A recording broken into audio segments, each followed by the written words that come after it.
any work that I do for more than 3 times, right? I ensure that for the fourth time it has to, or I aspire that for the fourth time it has to be done in 1/10 of the duration that I did earlier. Hello, everyone, and welcome to today's podcast. I'm Rahul Abhishek, your host and the CEO of HireWithEve.ai, which is an AI agent for applicant screening and that helps reduce hiring time by 90%. Today, we have a very special guest joining us. It's a real pleasure to welcome Mr. Akshaya Kashyap. To tell you briefly about Akshay, he is the Chief People Officer at Future Generali India Insurance Company Limited, which is a joint venture between Future Group, the leading retailer of India, and Generali, a global leading insurer. And they overall report an annual revenue of about $550 million. So, welcome, Akshay, to the podcast. Thank you, Rahul. Akshay, would be great to also hear your introduction and your journey in your career in your own words.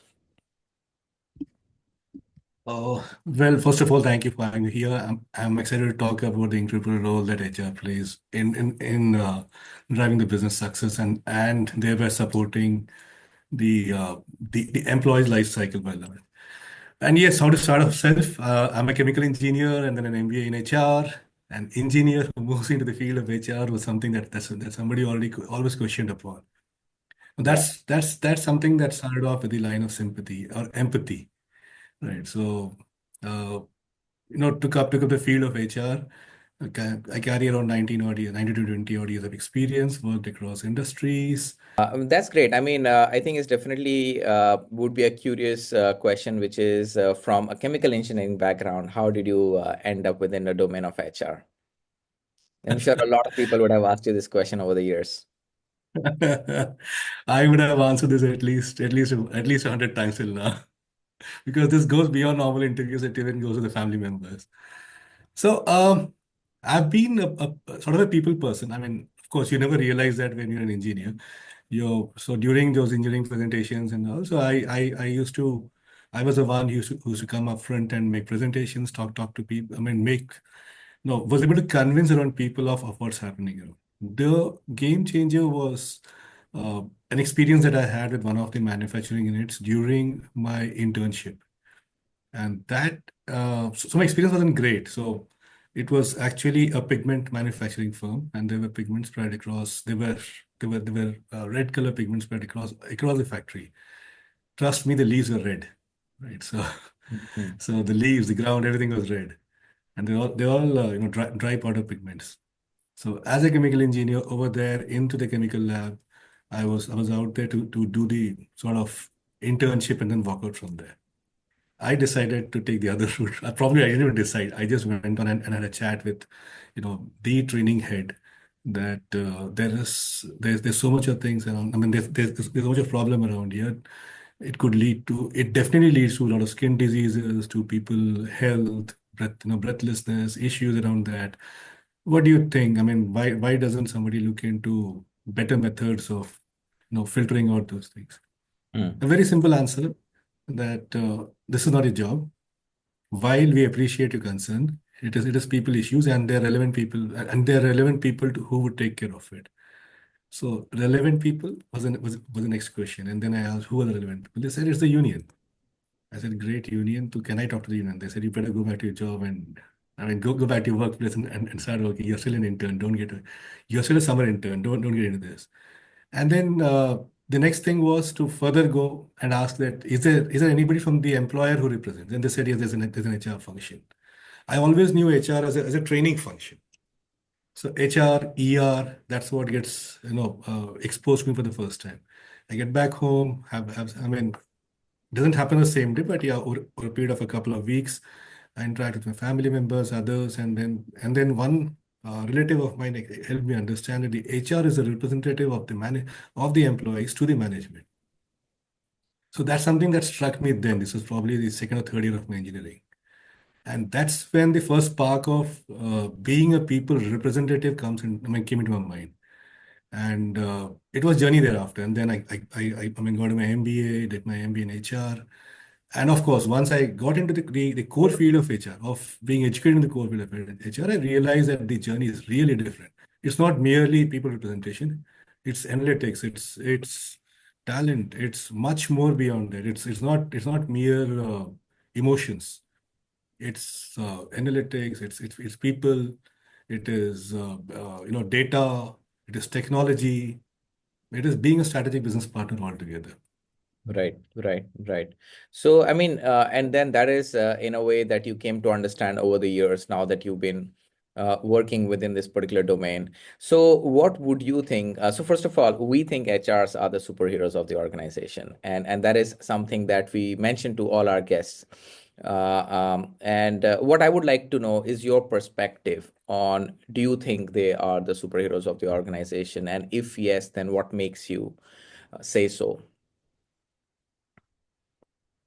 I wouldn't say HR as a function, as a human resource as a function, are the superheroes. I think humans are superheroes by themselves. If they weren't, then it would be robots working in any organization. But yes, now getting back to the function by large, I believe yes, they are beyond what a normal by large. Again, it might sound biased, but from my own lens, patting my own back, I would rather say that yes, we are or the HR fraternity are the talent magnets for an organization. The ability to attract, retain, get them sustain, grow, everything happens. I think it's the HR which plays the journey. We as a function are said to be blessed with the art of conflict resolution. Yeah. So be it an argument amongst two set of people within the function, beyond functions, it is the HR which comes to the rescue or to mediate and then resolve conflicts. We are the culture curators, drive the culture, desire the culture, define the culture, drive the culture. I think it's the HR which crafts and maintains the entire no, which at least designs it with the and then enables implementation with the partnership of other function heads. We are again the empathy engine. We are assumed to be, or we are supposed to understand people emotions, take care of the well-being, and we are the besties by large. Hmm. And of course, the most important one, we are the policy wizards. You might have a business head still think of it. Okay, let me get back whether there's a policy or not. And if it's the HR guy who says, "How can you say that? You are the Superman. You should know the policy by heart." So that's something that I definitely believe that yes, HR has superpowers around these aspects. Yeah, yeah, yeah. That is in fact actually, yeah, one of the new unique, I would say, insight to the question.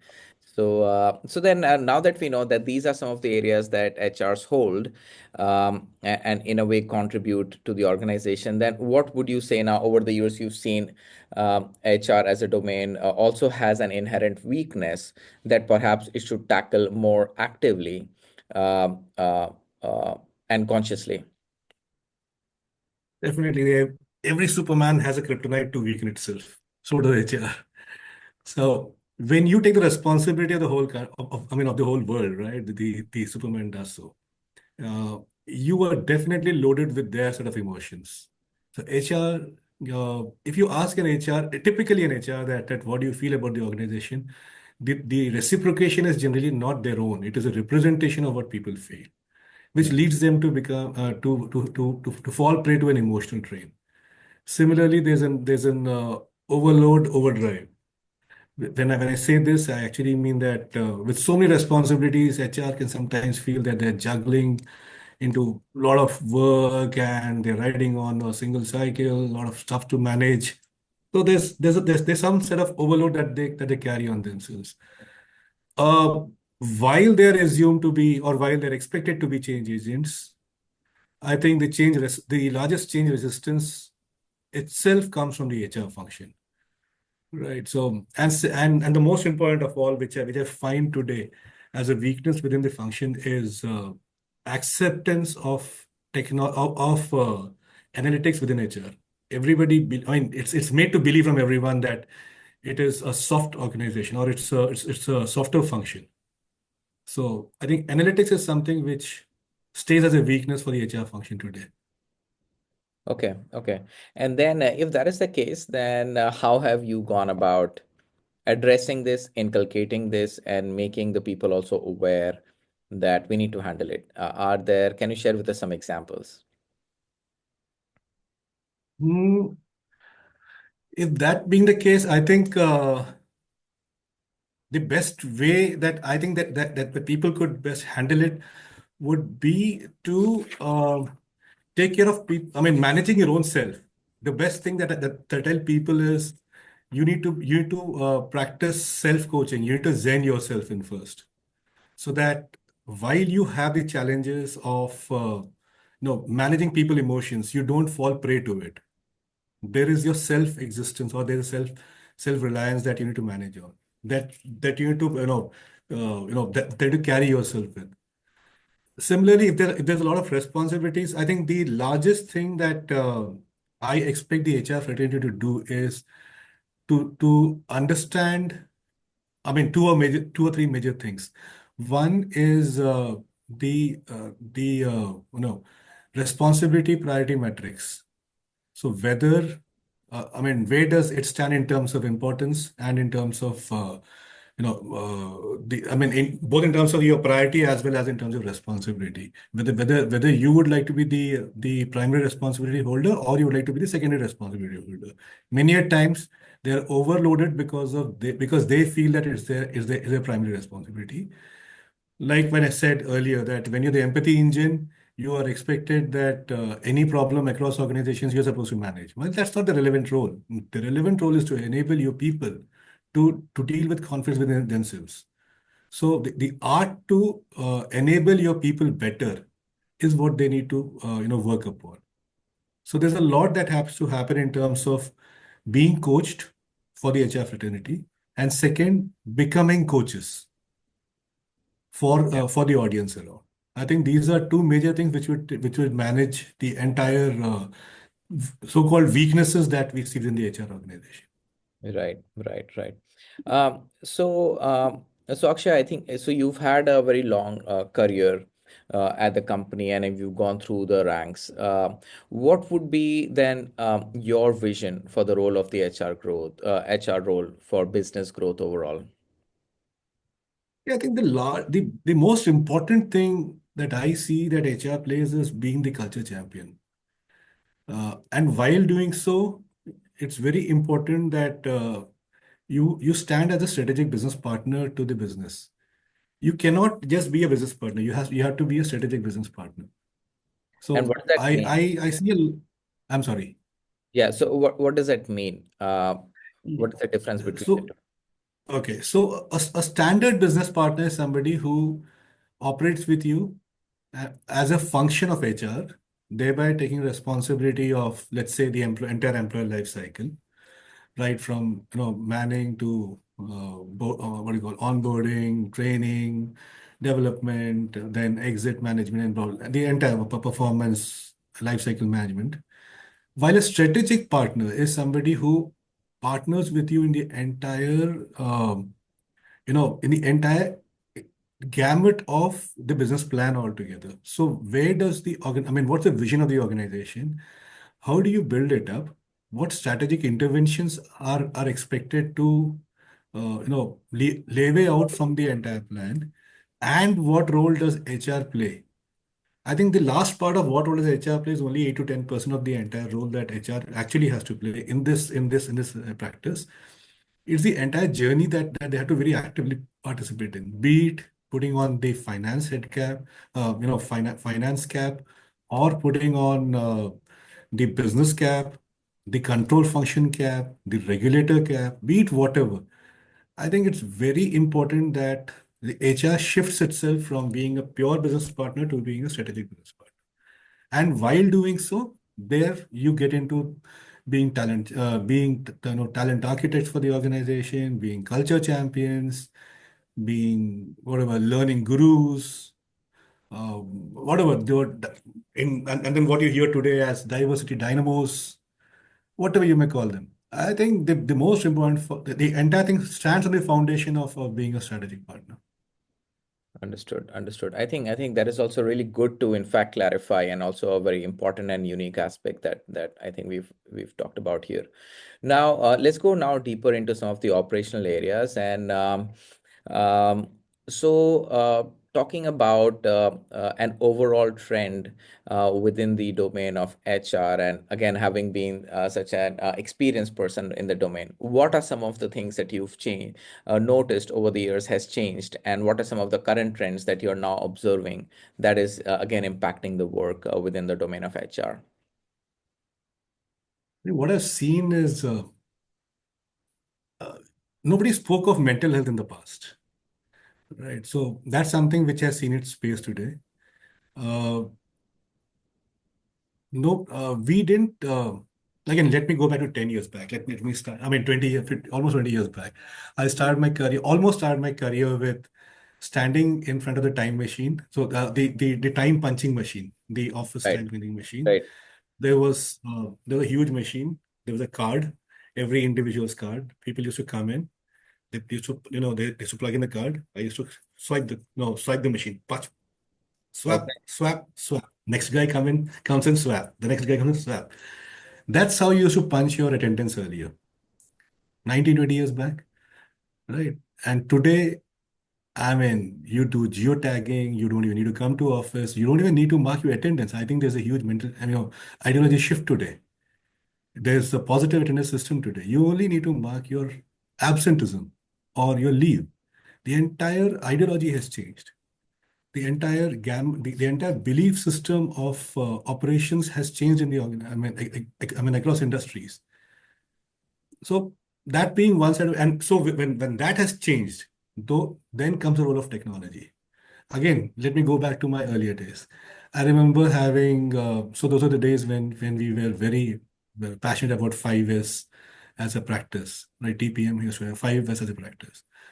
So it was within how many seconds were you able to retrieve a file out or a paper out Right. when asked by the. So there were huge cupboards, huge number, large, huge cupboards. When there were staircases, you need to go up. So within how many seconds? If suppose somebody says that I would like to know in 1991, on 20th of February, what training has Akshay attended? So within a few seconds, whatever, 30 seconds, 45 seconds, I had to pick it up and then find that paper, where is the attendance sheet, and then show it to them. And then in another maybe 10, 20 seconds, show what is the training feedback score. So going out with the evidences, pulling out the whole thing. Today, just a click away, right? Because your technology has thereby, evolved over a period of time. I mean, nobody says that the old practices were bad. The old practices were fair, but tech did not support it, and hence you needed resources to manage that. You needed people to understand or to take care of the entire journey, and there were systems and processes built to evaluate the effectiveness. Hmm. Today, while there are process and systems built, even they have evolved because technology takes care of things in just let's say, and it enables things to work with just a click away. Hmm. I remember having storage rooms earlier, huge storage spaces for your personal files, for things like that, and for things for and then retrieving our data and things like that. Today, it's all in cloud Yeah. or maybe on a piece of the server, right? And retrieval is again not a few beyond. It still continues to be a few seconds, but it's on a screen. It need not be on the Right. hard copy. Right. So it has evolved. It has evolved in terms of technology. It has evolved in terms of analytics. It has evolved in terms of practices. It has only made the world more efficient and effective, both. Right. And any recent example that comes to your mind where you've seen something, drastically now different also with the current operations with any of the new tech? Uh, Interesting, yes, because going back to just a few years back, we did see recruitment happening through people. I mean, it still happens. Most of the organizations run your first level of interview, your second level of interview. Everything happens through your recruiters doing the first round of interview. I think the recent one that I've seen, most recently, must be around a couple of years back, was the interview. At least your first round of interview is being taken up by a system, and you almost feel that you're talking to somebody. Maybe 3 to 4 years back, it was through chat. It has evolved from a chat to an interaction. uh, you would find a couple of seconds pause between each question to be posed because you still and then the candidates are still okay because it is a system which is reciprocating and there's an acceptance to a certain level of there's a certain level of acceptance that there could be technology glitches, but I'm sure there would be a day when it would actually feel that you're talking to a person. Yeah. So that's something which I've seen new in terms of technology. The AI enabled engagement platforms are far better. So they are more customized today. I've been interacting with a few partners, potential partners, and they're more customizable. So it's not so that I as an organization, I have a budget of X, and hence I run 15 programs, and you're invited, you be a part of it, you like it or not like it. Now, every individual is different, Yeah. right? Everybody is uniquely hardwired. So they would have a different level of engagement, expectation of engagement drivers. I cannot have the same platter for every, I mean, same plate for everybody. I need to have a platter of things for people to pick it up. I see today's engagement platforms being, uh, you know, being more customizable, being more user friendly, and being more, pick and used kind of a thing for the end user. Right. Right. Thanks a lot, Akshay. I think, of course, technology is definitely improving the experience of both the candidate as well as the employer.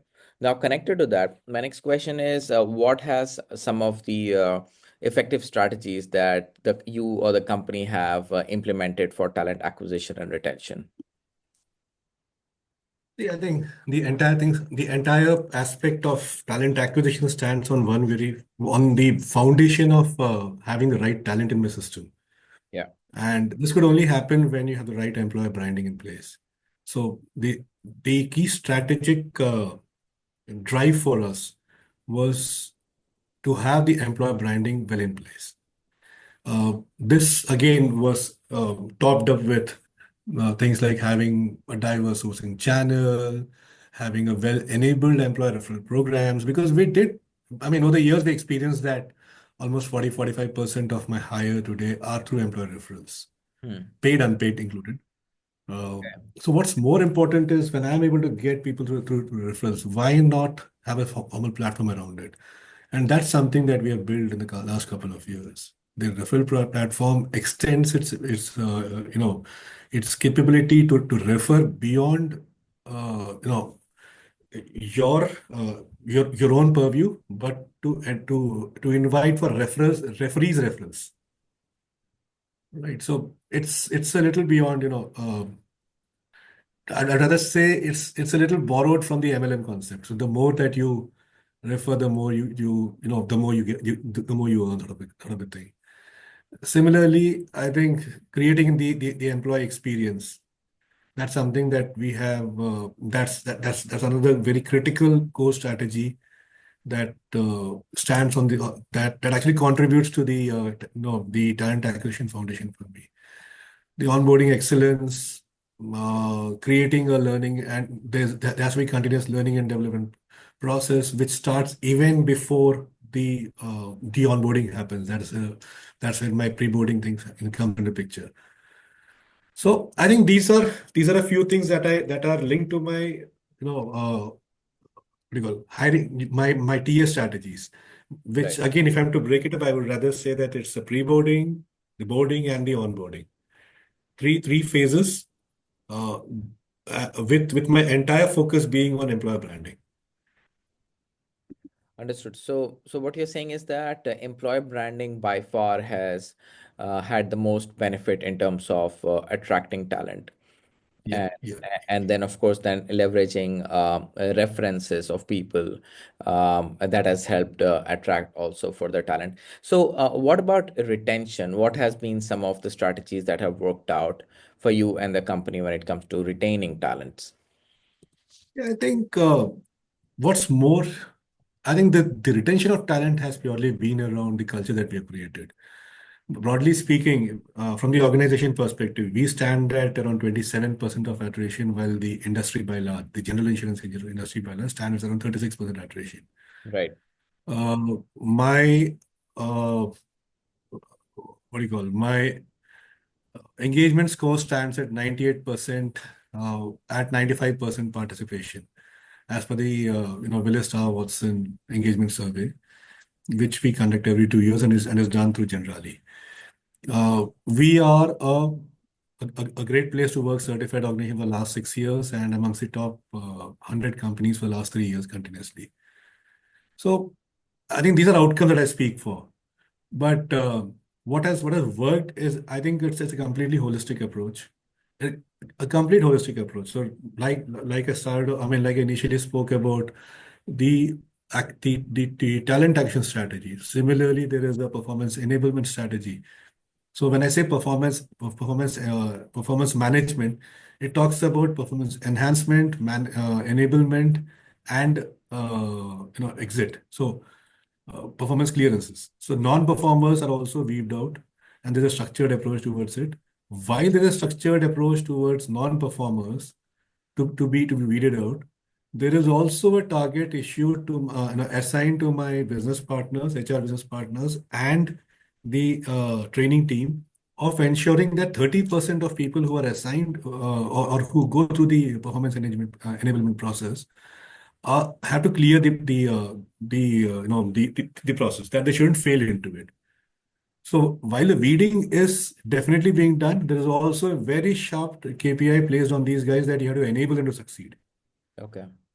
Again, the other aspect is also creating constantly working on building managerial capabilities, be it in terms of first-time managers, be it in terms of mid-level managers, and the entire thing operating around holistic learning for them, operating upon being mentors slash coaches or comma coaches. It's not slash, it's either of them.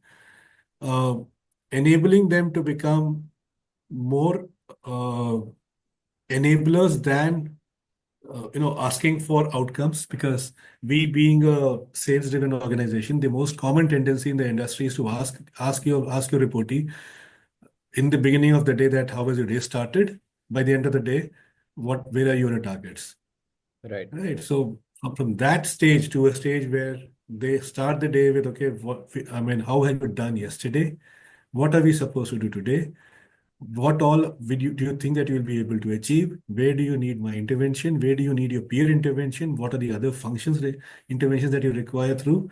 And then by the end of the day, what all support did you get? And is this why you have reached here? Right. So Right. there's a complete journey or there's a complete structured conversation defined and uh, help to for the first time managers to operate upon. Right. And then, so there is a very strong support system that has helped, Yeah. that helps resources succeed. And in general, that has been the strategy. So that is of course, that is also great insight. So in doing so, and over the various responsibilities that you have, what would you say are some of the challenging aspects of your role as an HR leader? And also would be great to know how have you gone about addressing it? I think the biggest challenge is to build in trust within the organization. So every time that you talk of change, the biggest challenge is to first create in trust. So first within the team, then amongst your CXOs or your peers, and then down the line. I think that's the most important challenge. And the solution to it is transparent communication. While this is a challenge, the more clearer and the more transparent are you in terms of your communication and to help them understand what are the objectives, why are we doing so, what are the challenges that we foresaw Hmm. while designing this approach. We would like you to be a partner into addressing these challenges, and none could happen independently. So Right. when you make them partners of yours to the crime of driving in change, then they are through with you. And the best part, like I said, is involve your employees. And I think one thing that I learned from one of my professors during my college life was that I'm not talking to Akshay. So in one of the interactions, he told me that I'm not talking to Akshay as Akshay believes he is. I'm talking to Akshay, who is a representation of what I have taught him, of what he has learned from his parents, of what he has experienced from his society, and a complete totality of a unique person, which makes him what he is today. So that is something that I constantly implicitly keep communicating down to the employees, that each of you is unique, and we are here to involve you in this journey. And it need not be a journey of change. It's a journey of your daily BAU as well. So even if you are into the office every day morning and you're back and you're supposed to get back doing your set of defined jobs every day, we are a part of a journey. Rather, we are all together. Right. So I think involvement is something that we do continuously. While organizations might track engagement in terms of what practices that they do, I definitely track in terms of what is the engagement, what is the involvement level. So while I look at engagement matrices in terms of what is my feedback score, I also look at what percentage of my population has involved into this. Right. So while I create a platter of engagement enabled interventions, it's also about whether the moment I see that the participation is low, then it's about, do I change my strategy, or is it something else that the people are looking at? So keep a complete monitoring over people involvement. The next is in terms of enabling people through by training and supporting them constantly. So that's very important, because there is no better person who knows my culture than my own employees. Right. It's easy to do a lateral hire, right? But the lateral hire would come in with their own set of cultural challenges. I might build up technical capabilities, right? But it is difficult to create an attitude and the culture that takes much more longer time. So it's better for me to build my own organization from, I mean, to create my own leaders from within, or to create my own managers from within, my own supervisors from within. So today, as I speak, almost 11% of my positions get closed through internal job postings. So if I have around 500 odd positions to close every year, easily around whatever, 60, 70 of them get closed through internal job postings. It's typically it's a natural tendency, because when people go through the journey, it is followed up with their development journey after that, Right. pre and post. We have gates in the system, so we have processes which looks in the gates, that we only move in people to a certain, from a certain level to a certain level. You might get promoted from a grade A to a grade B, but from a certain level to the other, you need to have completed cross-functional courses, cross-functional learnings, experiences. So all this is to create, the entire system which is upskilled and, reskilled within the organization. Another challenge that I see is, when you say that you are change. I mean, when I say that HR is the change champion, it's like, okay, the entire weight is upon you. So the best way to deal with it is, thank you that I am the change champion for being honored so, but you might call me as the scapegoat, but this can never happen without all of you getting involved into it. So let's Right. let's all be the change champion, and nothing happens in isolation. Now, what do I do beyond that is, again, ensuring that people are emotionally, integrated with us, connected with us. And the most important of all is celebrating milestones. Very important. Defining small milestones. The end target might be far off, but while I define small milestones, I ensure that each one of them is involved into the success of the journey. We have small processes or practices within the organization, of pat on the back, awarding heroes and blah blah. But the more important thing is when there are agile teams that are created. The agile teams do not wait for the entire project to get completed and then rewarded. The celebrations are extremely important. Now, this is more as a cultural drive within the organization today. Yeah, yeah, yeah. Makes sense, makes sense. And thanks a lot for pointing that out. I think those are interesting insights. Now, Akshay, we're coming to the end of the podcast, and one of our final question always is for the younger audience, which is what would be your advice for them, who the generation that is about to join the workforce, and specifically targeting the HR domain career? Think let me talk in general first. Of The course. most important thing that I see with the youngsters is they're extremely agile in terms of their mindset. So agile might probably sound positive, so let me be a little harsh by saying it's not agile, but they're very volatile, right? So they, the youngsters are, I'm sorry, somehow do not have the patience. They, for them, operating into a corporate space, what I've realized, at least in the last few years, is that they prefer working in projects. And when they say so, I've done this project, I'm done. Can I do something new? I've done B, can I do something new? I've done C, can I do something new?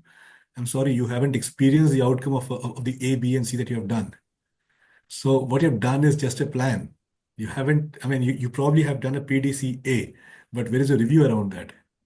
So post the review, that you might need to go to another cycle. Where's the third cycle?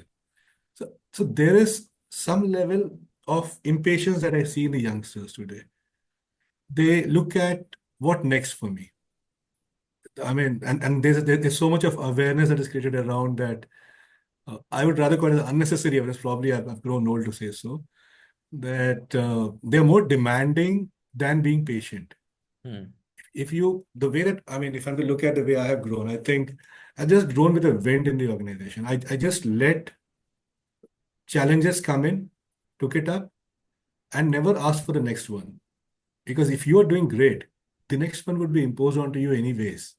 Yeah. Because there's a trust that you created to the management, to your supervisors, that yes, this guy is there to take up challenges which others haven't been able to. So you need not go and demand for it. Do not get bored with what you're doing today. While you're getting bored, make sure that you are only upskilling yourself. You might get bored with certain job. I remember one of my friends telling me, um, the guy was from I'm from one of the IIMs. So he used to leave the office sharp at 6. He used to come at 9:30 sharp.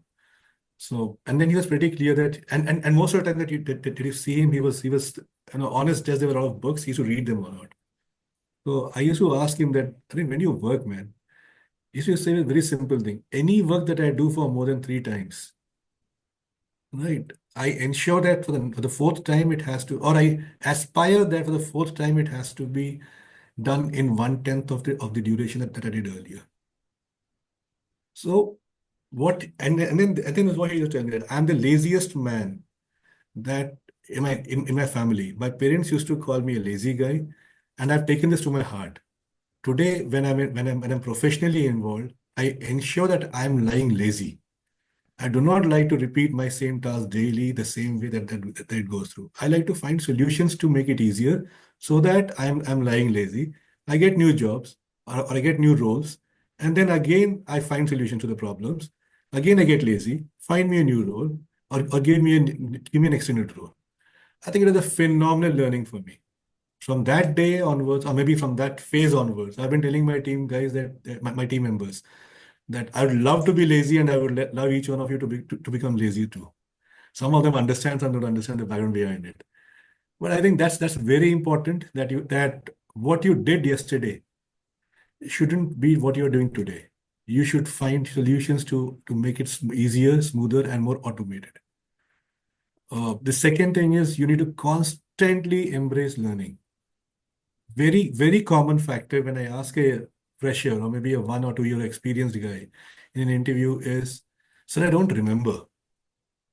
It's 2 years that I have completed. I remember having heard this, but this was 2 years ago, right? When you ask them what is theory X, theory Y, what is Maslow's hierarchy of needs, or maybe the let's say the Kirkpatrick model, the typical answer is yes, sir, I've heard it, but it's 2 3 years ago. I don't remember. Now, why did you waste your parents' money for, was it for an MBA degree or was it for a future implementation? I think they need to refer back to the books every time, every day. The colleges have taught you through case studies, right? So those case studies are the ones that you're going to experience tomorrow. So when you don't know the basic models of what you're going to implement upon, what case studies are you going to refer to? So it's very important that they refer back to the learnings that they have built over the years. They get into continuous learning. They develop very strong communication skills. It's very important that uh, no, that they speak out their heart. But while being so, they also need to understand that the generation that they're going to interact with are either Gen X or maybe the baby boomers, which also means that they need to be equally, listening to what the other generation says.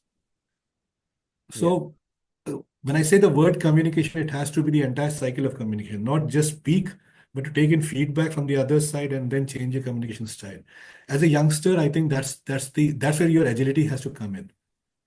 Because these are things that I feel are somewhere missing in these youngsters today. One another important aspect. Oh my God, I'm completely depressed. I'm going through what those words? Anxiety. I'm undergoing depression. I'm undergoing mental challenges, what mental health issues. I mean, trust me, man, as a child, if I'd ever said this, the most common solution to this was probably a slap from my father or maybe a slipper from my mother. Right? But I don't say that these issues don't exist. They exist, but probably they are more overhyped in today's generation. They need to understand that when I'm entering an organization or when I'm entering into a corporate world, it's a world in itself, or it's a family in itself. So when I'm entering into a new family, while I expect them to adapt to what I am, I also will need to adapt to what they are, which would mean that I might need to go through some emotional turmoils, Hmm. right? And while I do that, I shouldn't shy away to go and ask somebody for help. And should I not? And it shouldn't be the other way as well. That I'm only asking them for help, not taking efforts from my end. It has to be a well balance between both of them. I think these are a lot of. I mean, there are a lot that I have in mind. But maybe one last thing is they should maintain the passion that a youngster has. That is standard typical youngster has, carries with himself or herself is passion, questioning, the tendency to question on what existed or why is it so. I think these are two things that they should definitely carry with themselves. That shouldn't fade away with age or with time. Great, great. I think those are fantastic observations and also advices for the young generation, Akshaya. So great. So thank you so much. I think on that note, I'd like to thank you for your time and insights and speaking to us and wish you a great, great day ahead. Thank you. Thanks, Abhishek. All right.